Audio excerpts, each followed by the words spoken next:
حضرت علی کرم اللہ وجہہ فرماتے ہیں کہ اپنے بچوں کو 3 عادتیں سکھاؤ۔ نمبر 1 آپ علیہ الصلوۃ والسلام کی محبت، نمبر 2 اہل بیت کی محبت، اور نمبر 3 قرآن مجید کی تلاوت۔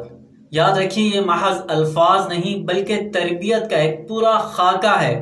نبی علیہ الصلوۃ والسلام کی محبت سے کیا فائدہ ہوگا؟ نبی علیہ الصلوۃ والسلام کی محبت سے بچہ نرم دل بنتا ہے، سچ بولنا، رحم کرنا اور عادل سکھاتا ہے۔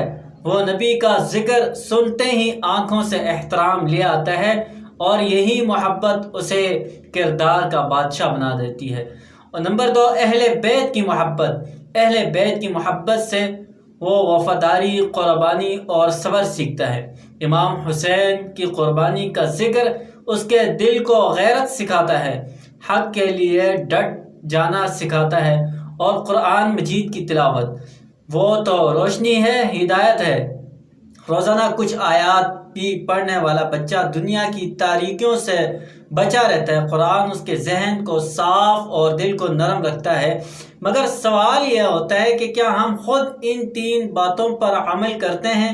کیونکہ صرف تربیت صرف زبانی نصیحت سے نہیں، عملی نمونے سے ہوتی ہے۔